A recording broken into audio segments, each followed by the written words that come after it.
Hi everyone, welcome to True Grit Debugging CSS and Render Performance. My name is Chelsea Derrick, and I am a software engineer at Google on the Gmail team. All right, I'm going to kick us off with an incredibly provocative statement. Fast is better than slow. This is actually a part of Google's 10 things, which is our corporate philosophy. And it's number 3 on that list. And we put it there explicitly because we don't get speed for free, right? We have to spend a lot of blood, sweat, and tears to get our apps to go quickly. And when we're talking about web applications in particular, there's just a lot of room to optimize, right? We start out trying to minimize the number of redirects, get the user to the landing page immediately, make sure that when they log in, it's a quick and easy experience. Then, this is near and dear to my heart on the Gmail team, any sort of data lookup we have to do on the back end. Get emails, get docs, get posts, anything like that. Network delay. I've often suggested that Google take some of that money out of the bank and just move all of our users a little closer to the data center. Not generally something that we can do. However, we can try to reduce the number of bytes we send across the wire, right? That'll speed up our page a little bit. And then as we're getting closer and closer to the client, we start worrying about things like JavaScript execution and finally rendering, right? So this is what we're here to talk about today. And in particular, especially given that I work on a product where sometimes it takes 5-10 seconds for an email to load, it can be very tempting to spend all of our time worrying about backend latency, right?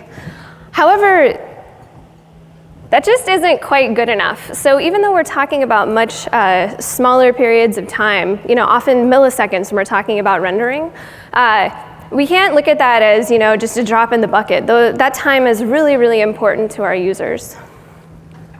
Okay, so in particular, I've got a quick little demo here for you guys to show exactly how important it is to have fast rendering. All right, so I've got the slow version of this turned on. Unfortunately, apps don't come with these links. But you can see that my scrolling here is incredibly choppy. All right, I put an empty for loop in here to sort of demonstrate my point. But there are a few things on this earth that are more irritating than choppy scrolling, right? If we were to compare that, for example, to a nice smooth scrolling, the user's going to get a much better experience. So again, we're only talking about a delay of a few milliseconds sometimes, but it really does have a very profound impact on our users' experiences. All right, so part of that is going to be freeing up the UI thread. Browser UIs do run in a single thread, so we have to share that between rendering and JavaScript. But just making sure we've got really efficient, performant JavaScript is not enough. All right, so I'm going to take us a level past that. Assume that we've already made that optimization. What can we do to make our pages quick? All right, so traditionally, the way that I've done this in the past, I will start commenting out sections of JavaScript and see which one I add back in makes it faster, right? This is irritating. Even more irritating when you have to do this with your CSS. Is it the box shadow that's slowing me down? Is it the rounded corners? This is not the best way to approach things, right? It can get pretty irritating. Fortunately, there are a number of tools available, particularly in Chrome today. So I'm going to talk a little bit about some Chrome DevTools today. In particular, there are various profilers available for JavaScript and for CSS. And the one that I'm really going to focus on today is the Chrome timeline. This is a quick little screenshot. And we can basically tell the browser to start recording what we do. And it will give us information about where its time is being spent, right? And in particular, we're going to worry about the things that are associated with rendering today. So there are going to be a few different annotations we'll see on the timeline that indicate a problem with our rendering pipeline. So the first one will be style recalculation. We'll talk a bit about what each of these mean shortly. Layout, I'm sure we're all familiar with that one. Avoid layouts. And lastly, painting. So I do want to show really quickly what this would look like, and I'll zoom in a bit so that hopefully those of you in the back can see. Here we've got the Chrome timeline, and I'm just going to go ahead and record what happens when I click this button. It's going to add a little bit of margin on there. So we'll see all of these things occur. So I'm going to go ahead and hit record, and then I'll head up here, click on the button, and then stop recording. So Chrome has given us a few little frames that we can look at. Let's see here. And in particular, we see all of these steps. We see a style recalculation occurring. And if I zoom back a little bit further, we'll see a layout. Apologies. A layout right here. We notice that the whole screen turns blue. This is the browser telling us layouts are the worst thing that has ever happened. And then there are a series of paints. And actually, if I hover over those, Chrome is gonna show me exactly how big of a rectangle got painted, right? These are just the hovers on the button. But when I actually added the margin, it affected everything below it on the page as well, because margin is part of the box model, so it pushed other things down. All right? So that's just a quick look at the tool itself, which is really helpful. But even more useful is knowing exactly what causes periods of time to be spent in those different phases. Okay, so what I would like to spend the majority of this talk doing is explaining a little bit about the rendering cycle. Okay, so we have information about the timeline, but we don't really have any information about what caused particular chunks of time to go missing. And so by understanding a little bit about how the rendering cycle is implemented in browsers, we can have a more clear understanding of maybe what caused a layout or what caused a paint to occur. Alrighty.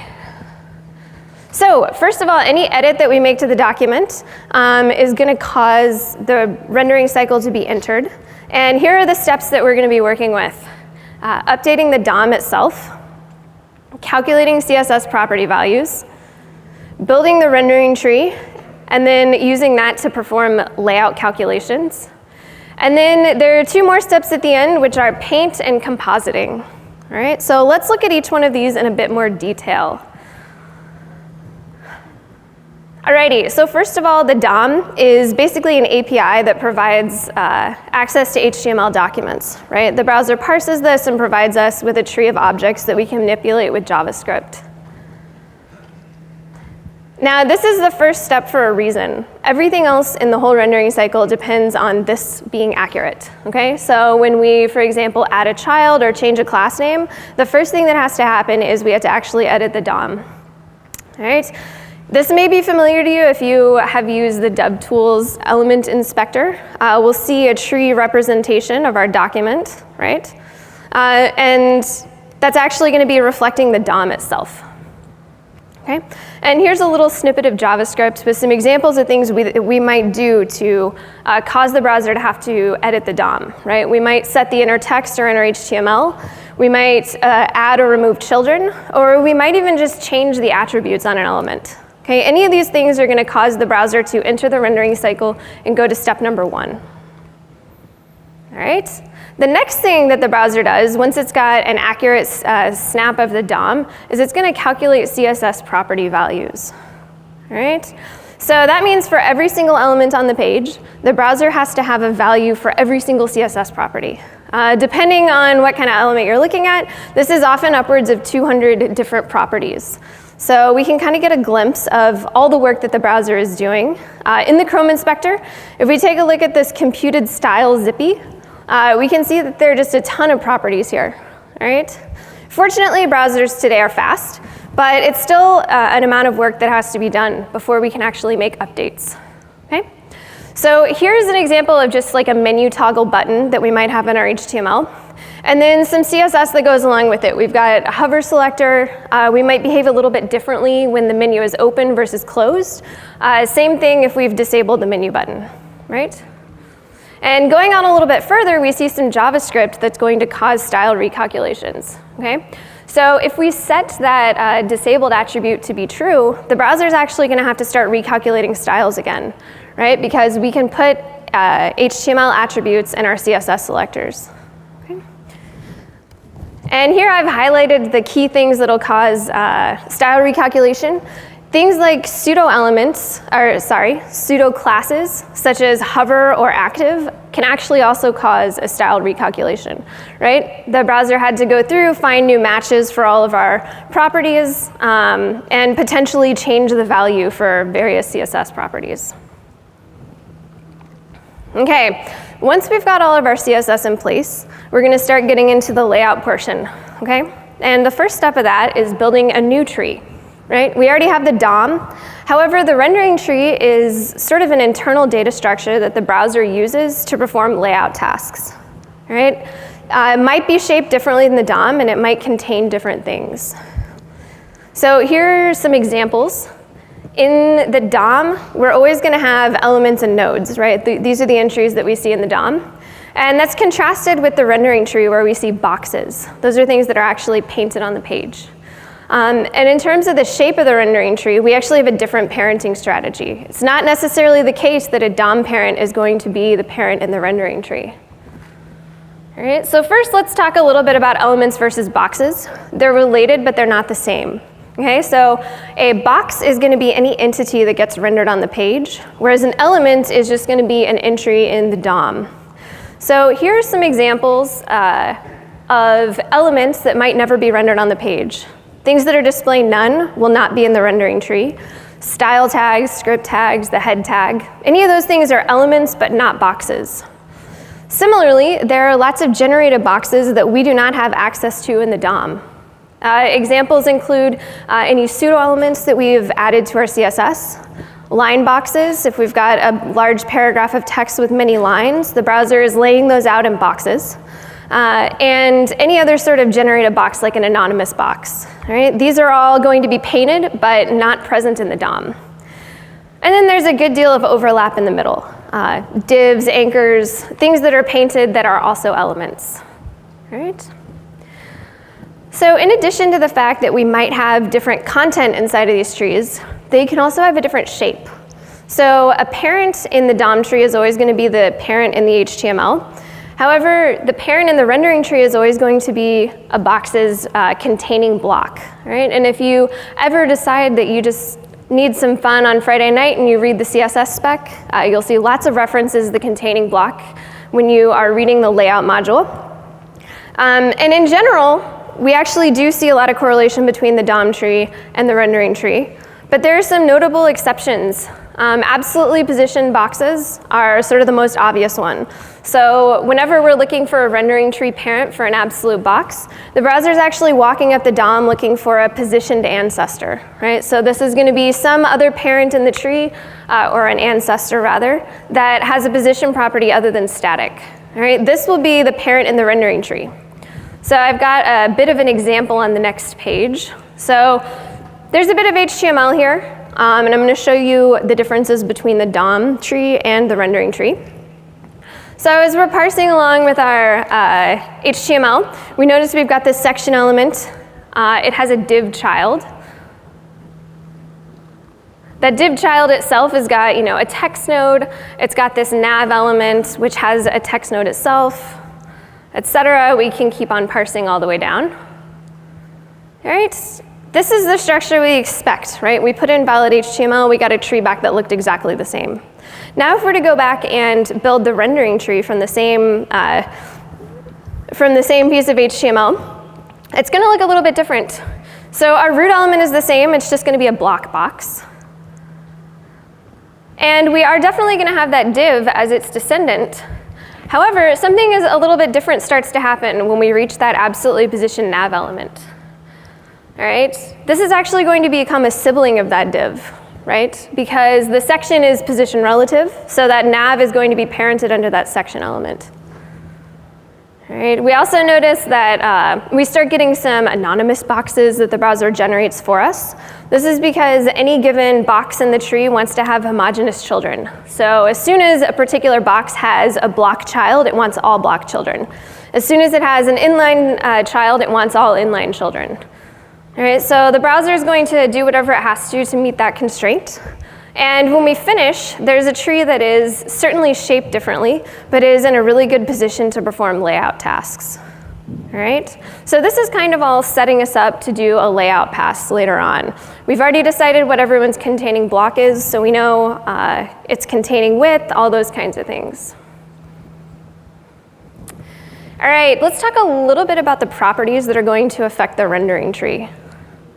Okay, the first one is going to be the display property. Is this a block or an inline box? Is it display none, in which case it's not even in the rendering tree at all? Is it a float? Is it position fixed, position absolute, position relative, or position static? Any edits that we make to these properties are going to cause the browser to have to make some kind of change to the rendering tree. Alrighty, there are also some effects on layers, which we'll talk about a bit later on. But in general, the rendering tree, again, has set us up to do a layout pass. Okay? And when we talk about layout, all we really mean is that we have to determine the position and dimensions of every box. How tall is it, how wide is it, and where is its top left corner, in most cases. Right? So the kinds of properties we're talking about here is going to be anything to do with the box model. So content, padding, border, margin, and any coordinates. So if we've got an absolutely positioned box, for example, the top, right, bottom, and left properties. Okay? So you'll notice that there is sometimes a different set of properties for these two different parts of the layout phase, right? Okay, now at this point the browser has determined where everything needs to go, but hasn't actually shown these changes to the user, right? So the next thing that has to happen is paint, okay? And a few things happen sort of opaquely to us as developers, but in the end the browser has a couple of tasks. One, it has to determine what colors every pixel on the page need to be painted. It needs to actually create a bitmap that has that information. And then it needs to send that to the GPU so that it can actually be presented to the user. Okay? Now, a given pixel can only have one particular color. So as you might expect, we can incur some extra cost here if we have any transparency. We can't stop at the top layer. We have to keep looking underneath it to calculate exactly what color to paint this pixel. You can get especially slow if we're talking about anything that has text, because text is anti-aliased and there are lots of little transparent pixels around every letter. All right. So one other thing to note is the browser doesn't necessarily have one big bitmap. When we were looking at the timeline earlier on, you saw small rectangles that were being updated rather than the whole thing at once. And so there are a number of strategies the browser uses to sort of pick small damaged rectangles.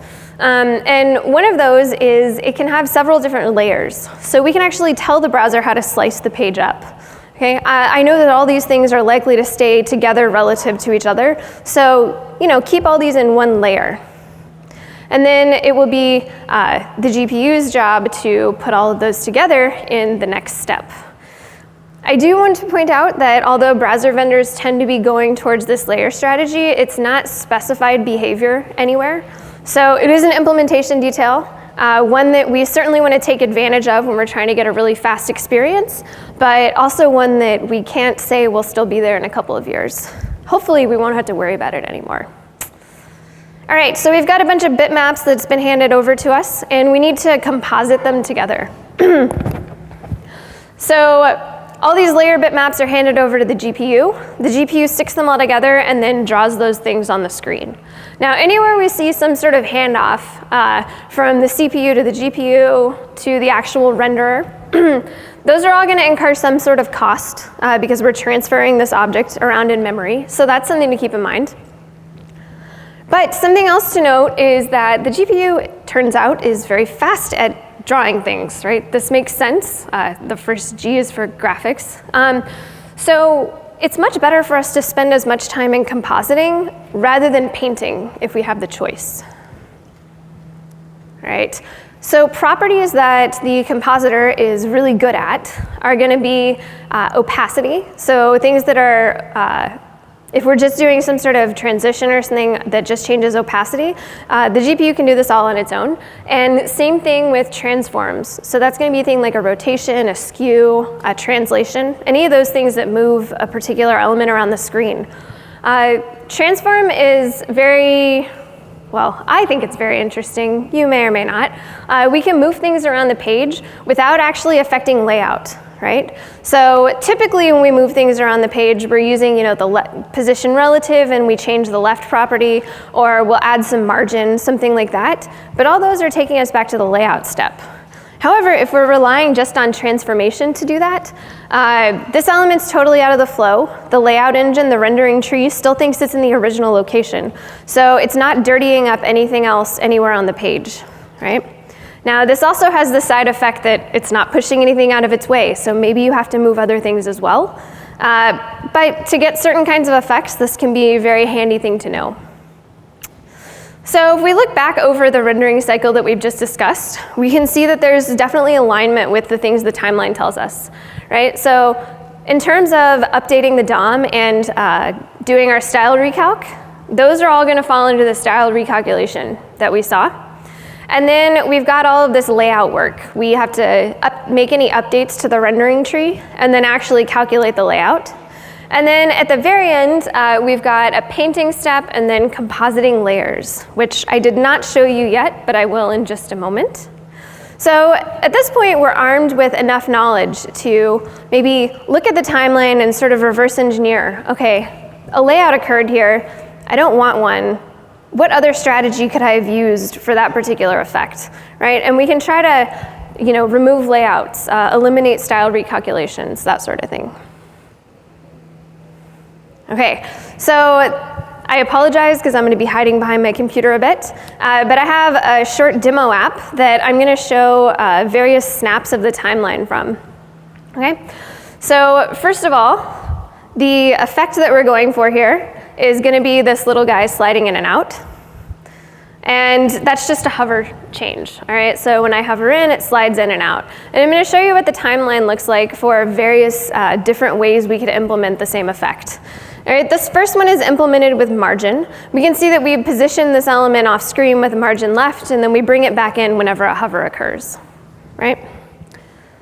So if we go ahead and fire up our timeline, and we take a recording, we'll see lots of exciting things happening. And I'm going to go ahead and zoom in here and just sort of analyze what the browsers had to do. So we see that there are a number of style recalculations. It is unfortunate that there are several instead of just one, but that happens sometimes. Chrome in particular is getting better at combining these things. But we see that we've got a bunch of style recalcs, and then we have a layout here, which makes sense, right? Margin is a layout-related property. So even though it didn't push anything else out of the way, the rendering tree and the dimensions of this element actually had to be updated. As we scroll down, we continue to see that there are a series of recalculate style and layout one after the other. So the way that I have implemented this is with a CSS transition. And so the browser is basically on my behalf going through and saying, well, the margin left was -215, now it's -214, and on and so forth. So we'll continue to see a number of style recalculations as we go. And we'll also start to see some paints. Now I scrolled a bit, so my rectangles will be in the wrong place. But we can see that there are little rectangles that start peeking in, demonstrating where our flag comes in and out. Now, as a hat tip, and also a bit of a frustration for me, when I started working on this talk like a month ago, those rectangles were huge, and I got like a really big win when I showed you the next version. It got faster, and so the impact is less severe, but we can still see as we go through that the browser's having to do a number of steps before it can do a single paint. Sometimes a paint doesn't even fit in, right? We'll get a recalc, a layout, and then another recalc without even getting a paint, right? So this sort of thing is going to cause a lower frame rate for the user. All right, so we scroll all the way to the end, and at some point, everything finished, and it painted the entire little logo all the way on screen. And it's not too bad. This happens to be an incredibly lightweight page. If we had a lot more elements on the page, though, we'd start getting some jerkiness that the user can actually see. And so we've kind of got a number of steps that we want to go through, and we get the biggest wins sort of at the beginning of the rendering cycle. So in particular, can we eliminate recalcs and can we eliminate layouts? All right, so those are the things that we're going to try to focus on. So prior to CSS 3, I would have said to myself, margin can cause other things on the page to move around. So maybe I'll try to absolutely position this flag and slide it in and out, because then I'm guaranteed it's not going to affect all those siblings that are in the flow, right? So I'll go ahead and click position, and my CSS is going to change. It's going to be absolutely positioned, and I'm going to use the left property instead to do the animation. And I'll weasel it on screen a little bit. Take a new recording. And zoom in and see if things got any better. All right, so I still see a number of recalculations, and I still see layouts. Now, These layouts are going to be a bit quicker than the layouts we saw with margin, but they're still there because when we looked at the layout slide, left is still a property that has to do some sort of layout calculation. Now it's cheaper because it doesn't affect anything else on the page, but it's still going to cost us. So as we're going down, we still see that we've got these recalculations and layouts interspersed with all of our painting, right? And this is just not going to be good enough, mostly because we can do better, right? So that wasn't as big a win as maybe we would have hoped. However, if we think back to what I said about layers, it might occur to us to try a transformation instead, right? Transforms have no effect on layout. It's a paint-only concept. So we might give that a try. So let's take a look at the CSS we do here. We're going to use a transformation, right? We're going to translate X instead of moving our left property, right? So leave the element in the flow, but go ahead and reposition it using a transform. So I'll go ahead and take a recording here. All right, I can tell already there's a lot more green in here, which is exactly what I'm looking for. All right, so I still see a number of recalculations at the beginning. Remember, hovering can cause our CSS selectors to change. That's what actually kicked off my transition, in fact. But when I continue looking, I see that there are kind of a large number of paints at the beginning. But then as I go through, I'm getting just a bunch of composited layers. Okay? So these are incredibly cheap and easy for the GPU to do. And so we're going to see a much smoother transform, especially if, like I said, we had a very heavyweight DOM page that was hard for the browser to paint. All right? However, still at the end, we've got kind of this sort of large paint right at the end. And at the beginning, there are a series of paints as well. These sort of perplexed me when I first tried this out, and I was thinking to myself, there's nothing up there, what's happening? But what the browser is actually doing is it's saying, well, you added a layer here, but in order to slide that around, I had to put everything else on the page in a layer as well, so that the GPU can composite them, right? So this is that little CSS tag that I have. This is the links that are on there.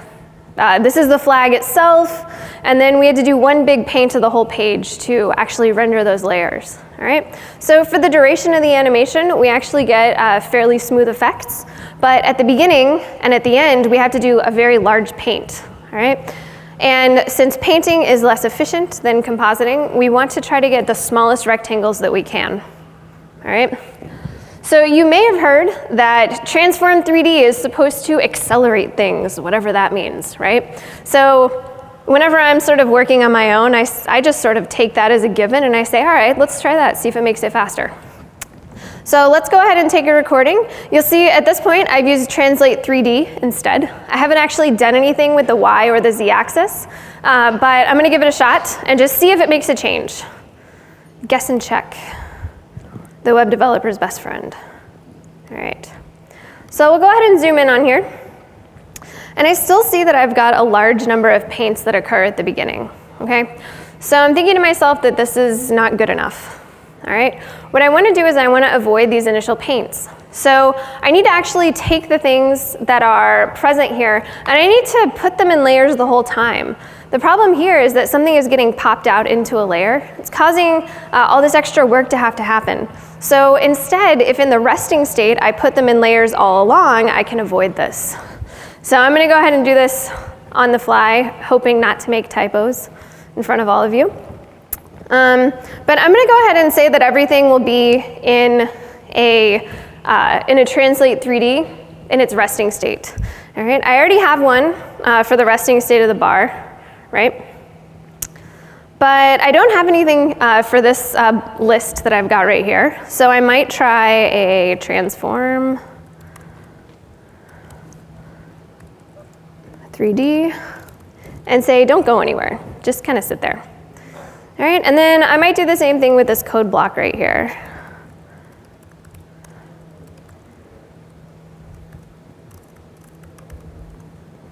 Okay. So my hypothesis is things are in layers right now. So as soon as I made that change, we had to paint each of those individually to pop them out into layers. But now, it shouldn't cause a hitch at the beginning or the end of my animation. They're already in layers. We don't have to do that work. So let's give that a shot. see how accurate it is. Okay, I do see one here. I apparently missed somebody somewhere on the page. But my giant paints that I had before, apologies, no paints, right? So I completely eliminated paint as associated with this layer. Now, obviously, when I introduced the layer, that caused a paint. But now I've taken it out of the place where I care about smoothness, which is the duration of my animation, right? OK, so that was the demo. So let's head back and get just sort of a high-level view of the kinds of things that we want to try to do here. So the first and foremost is we have to get rid of any JavaScript interruptions that we have. Okay? If an animation or scrolling is occurring, we want to make sure that we're not getting random JavaScript callbacks. We're not doing expensive JavaScript in the middle of our animation. Sometimes maybe you're implementing something like a sticky header. You can't avoid it, but you want to keep it as lightweight as possible. Right? Because any time that we're spending on our JavaScript is taking away time from painting. So that's the first one. The next one is we want to get rid of as many layouts as possible. Okay? Now, we can't always avoid a layout occurring. In fact, not only writing to the DOM causes a layout, but sometimes reading from the DOM causes a layout as well. So the browser will try to batch up a series of writes to the DOM. And if we've interleaved a bunch of reads in there, it has to validate the whole thing before it can give you an accurate answer. So for example, if you are measuring the width of something and then you write to the height of something else and then you get the offset top of something, that's going to cause a lot more layouts instead of the browser being able to batch them all up. So even if we can't fully eliminate them, we want to get as few layouts as possible. And then moving on from there, we want to minimize our paint rectangles. Right? We can't always avoid having these rectangles, but we want to get them as small as possible. So small in number, small in size on our paints. And then if we can, we want to try to eliminate painting altogether. All right? Now, again, this whole layer concept is not anywhere in any sort of standardized specification. It's just one of those things that we have to do if we want a great experience for our users these days.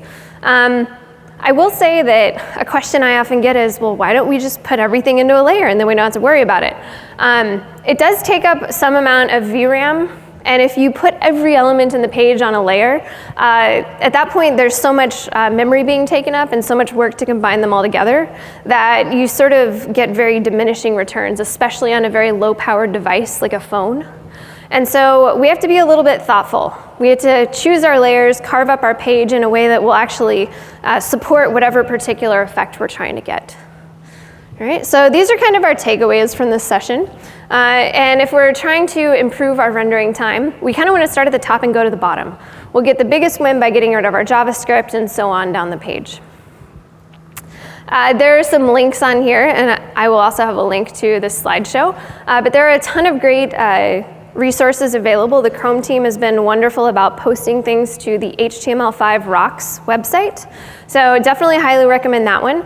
And there are some links on here that I found useful. The last one explains all kinds of things about the threading architecture for the Chrome renderer. So settle in on that one, but it's definitely a great read. And with that, we're going to go ahead and take questions. This link is to the slideshow. So if you'd like to revisit and click on those links, this is where you can go. Thank you.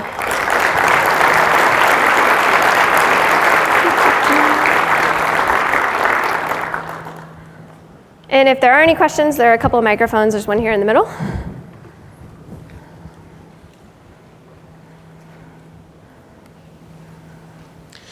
Hi. Not sure if this is the most appropriate forum for this question, but I've always wondered why every value of position triggers a layout when most of them don't really affect layout that much. Like position absolute elements don't affect layout at all. They're taken out of the flow. Yes. Position relative elements are only position. They seem to behave quite similarly to an element that has been translated using transforms. And of course, fixed elements are in their own world. So why do these trigger a layout? Yes, that's a great question, and definitely one of the places that browsers sort of have a long way to go. We shouldn't have to think about this, right? If I don't have any children and I'm just a square on the page and you move my left edge, it shouldn't affect anything else. Why are you wasting the time? It's sort of a result of the fact that left can sometimes have an effect. And it's better to waste a little time and make sure you're 100% accurate rather than to try to prematurely optimize, right? Now, I say the web is pretty old, it's not premature anymore. It's definitely an area for active development, but it's hard to do it correctly. So those are sort of tagged as layout-related properties, and so the layouts that they trigger are shorter than other layouts, but they still happen. Got it, thank you. Sure. Hi. I'm wondering, how does SVG, like, how does that play a role, if you know, in all this stuff? Yeah, that's a great question. I myself don't have a ton of experience with SVG. Right now, SVG, Canvas, HTML, these are all very divorced concepts. They don't share a common layer underneath anything. There's a lot of work being done right now. Actually, there's a Chrome team in Google who's working on a spec for animations that will have a common layer underneath all of these things, but we're not there yet. So they're all like completely separate code branches at the moment. So things that are going to work on HTML and CSS don't necessarily work on SVG or Canvas. Thanks. All right, we'll see if anyone happened to be live streaming and ask any questions. Sweet. All right. I was kind of worried that like it was going to be unmoderated content. All right. Are there any other questions? All right. Thank you so much for attending.